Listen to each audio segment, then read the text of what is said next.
guess Pac had got whiffed that Jay-Z was in town. Well, you know he gonna do a show because Jay-Z, he doing a show. But you gotta realize Jay-Z had became an enemy of Pac because I think he had said some or was gonna do a song with Big or whatever like that, the whole 9 yards. So Jay is now Pac's enemy. So he gets a phone call saying that Jay is not gonna come out the room because Tupac threatened him. So he's not gonna do his show. Can he make some phone calls, you understand, to get Pac off the bullshit? What if everything you know about Tupac's death is a lie? Gene Deal has revealed a secret so explosive it could shake 3 of hip-hop's biggest legends. He claims Jay-Z was hiding in a back room in Vegas, Diddy knew more than he ever admitted, and the real evidence is buried in Cuba, far from anyone who could expose it. This isn't just another conspiracy. It could shatter everything you think you know about that fatal night. The bodyguard who witnessed hip-hop's darkest moments says he saw Jay-Z behind closed doors while Tupac demanded answers.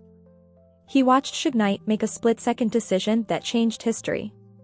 Now Deal says the smoking gun evidence powerful men have hidden for 27 years is sitting in Cuba, where US law can't touch it. You think you know who killed Tupac? Think again.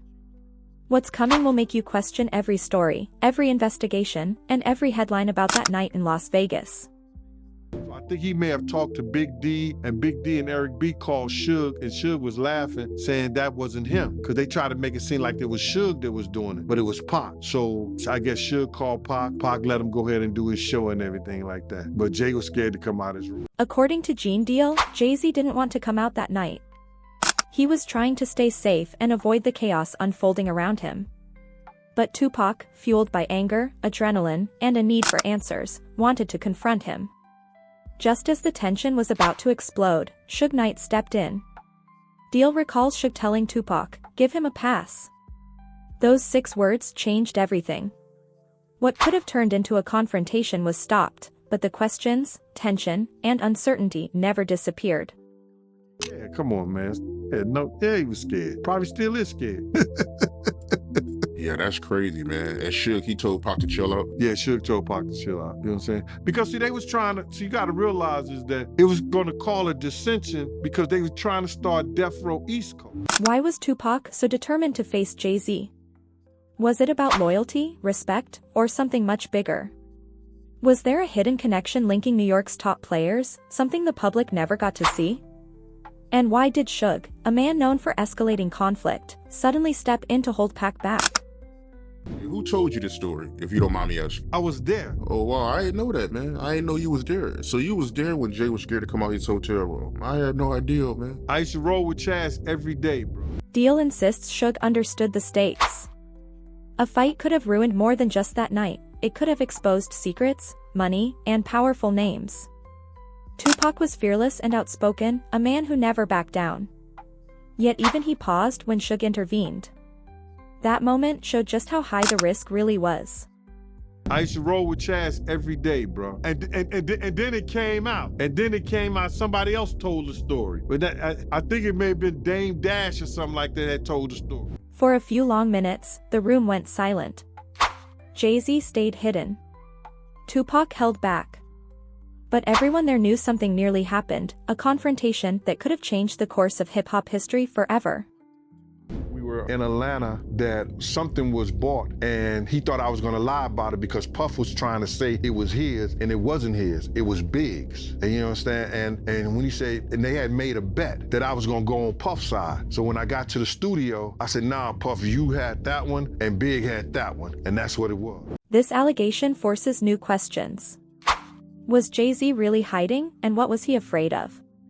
Why did Tupac, known for facing enemies head-on, focus so intensely on him?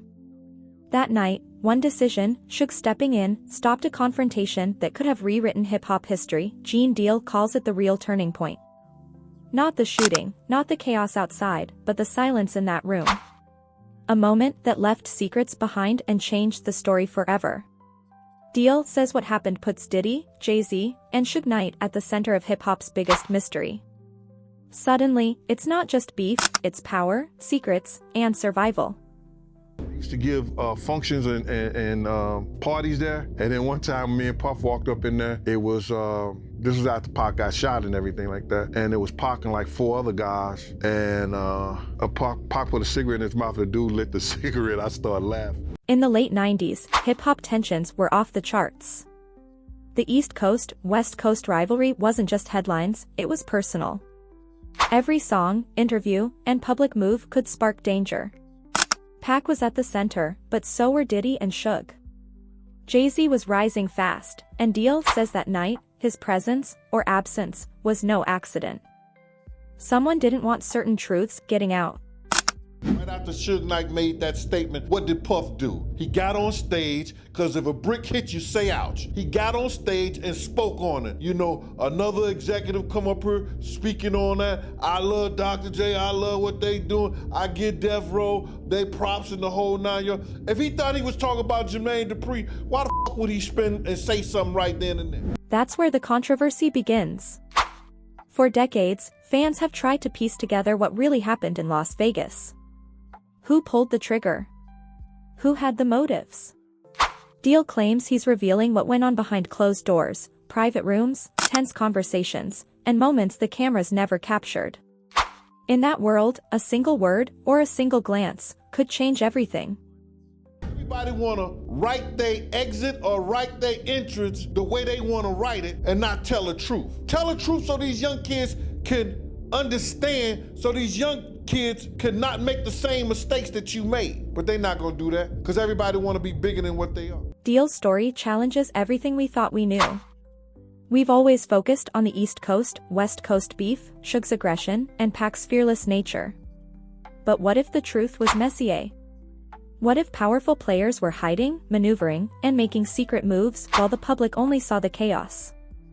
That's exactly what Deal claims happened.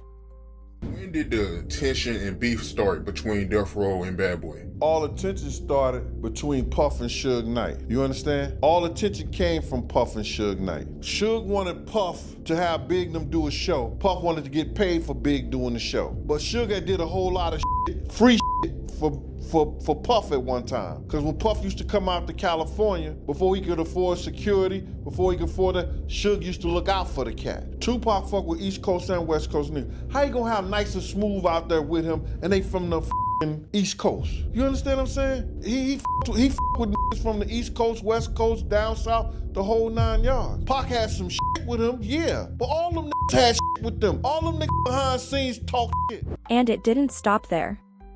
According to Deal, there were moments that could have led to disaster, or maybe even saved lives.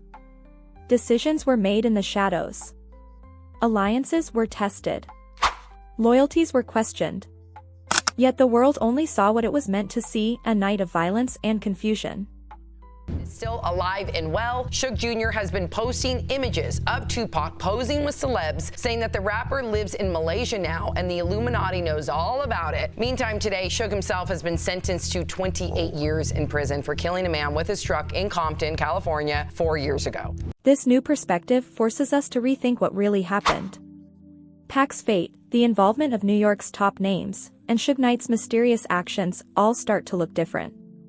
Deal's account adds layers to a story we thought we understood, but it gets darker and stranger. According to Gene Deal, the story doesn't end in Las Vegas. He hints that the real proof, the receipts, might be hidden far away in Cuba. Secret recordings, documents, and other evidence could finally reveal what really happened that night. Evidence that could change everything we think we know about Tupac, Jay-Z, Diddy, and Suge Knight.